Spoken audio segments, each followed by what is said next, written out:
looking at meaning and definitions of party system, and also political parties, the types of political parties, advantages and disadvantages of the different types of political parties that we have. So let's start with our first learning outcome. We said definition of party system. A party system may be defined as a type of government political arrangement in which political parties are permitted to operate for the purpose of forming a government on political party basis. Party system is imperative for elections to be conducted with ease in this complex nature of modern-day politics and society. The Constitution specifies the number of political parties that are to operate in any country. The formation of government on party basis, therefore, depends on the party that wins majority votes in an election. So when we talk about a party system, we are looking at a system that is being arranged by government in order for political parties to be formed with the purpose of contesting elections within the country. So with regards to the different types of party system, either it is a single party system, a multi-party system, or a two-party system, it also depends on the constitutions of that country, because the constitution will specify the number of political parties that are to operate in any country. For instance, we have several cases like in Sierra Leone. The 1978 constitution only made provisions of one party. Then today you have the 1991 constitution of Sierra Leone that is also making provisions for multi-party system. So this depends on the constitution of the country that clearly specifies the number of political parties. So having looked at the definition of party system, we also want to know the definition of a political party. We said a political party may be defined as an organized group of people who share similar political views, ideology and opinion with the aim of gaining political power and governing the country.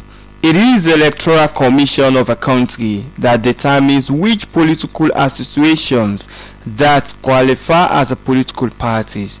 Political associations therefore metamorphose into political parties, having undergone a lot of specific processes. So when we talk about a political party, it's an organized group of people who share similar political views, ideologies and opinions. With what purpose? With the purpose of gaining political power and governing the country. That makes a difference between a pressure group and a political party, because a pressure group is also an organized group of people, but their aim is to influence government policies and decisions in favor of their members. But a political party is also an organized group of people, but what is their aim? Their aim is getting to power, gaining political power and governing the country. So therefore it could start in the process of political associations, and these political associations overnight can develop into political parties if they meet the criteria, the procedures for a association of a political associations for them to be transformed or registered as a political party. Then we look at the characteristics or features of a political party. Now, political parties are organized groups based on the Electoral Commission's laid down rules. That is one characteristic of a political party. These are organized group of people that are based on the Electoral Commission laid down rules. Secondly, they aim at contesting elections, gaining political power and governing a country. Political parties are made up of people who share similar political opinions, principles, interests and beliefs. Political parties have ideologies that tend to implement when they come to power. They are guided by different political party manifestos. They show loyalties to the electorate who determine their political success in order to win elections. Political parties use persuasive rather than coercive means in coming to power. They have coercive leadership. Political parties draft their constitutions that direct the conduct of their political activities, and also they abide by conventional principles of collective and individual responsibilities. A good political parties are organized to reach everybody in the society. Political parties express their views on every subject and matter that affect the society as a whole. If you are new to this channel, please hit on the subscribe button below. You can also make your parties. It cuts across all regions and districts within the country. That is another common feature. Of course, the political parties use a persuasive means rather than coercive means. They have to persuade, they have to cajole the electorate so that they can come to power. They will not use coercive means, because they only know the means of coming to power is through the electorate, that is the citizens, and therefore they have to persuade them. That is another common features and characteristics of a political party. Then we look at the types of political party. One, we have what we call the elite or the cadre parties. Please don't forget to hit the subscribe button. There are two types of political parties that draw their members from the highest echelon of the social hierarchy in a country.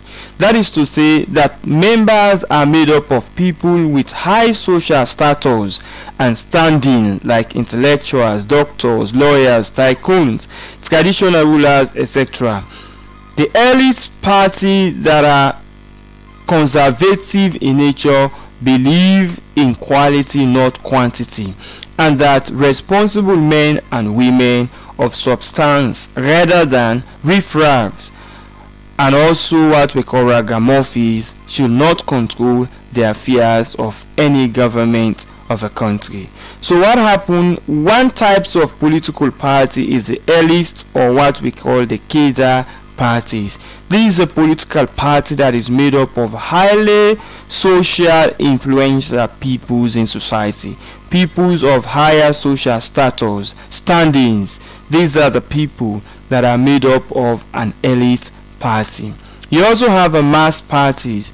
These are political parties that draw their members from all sections of the society and have a wider membership, and any individual wishing to join the party is allowed. These parties direct their actions and appeal to the masses of the people in a country. The mass parties take short names as People's Party, Labour Party, Workers' Party, etc., and their manifestos are aimed at elevating and ameliorating the suffering of the masses. You also have the broker parties. These are parties formed with members drawing from the upper and the lower classes of the society.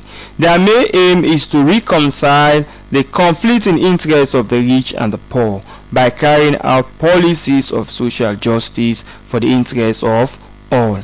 So when you look at the elite parties, it is specifically formed for highly social influential people in society, people of high social status. These are the people that are made up of an elite party. When we look at the mass party, it's the opposite. Here it is a political party wherein the membership comes from all facets of society, from all sections of society. It has a wider membership, so it is not looking specifically for the rich or the poor.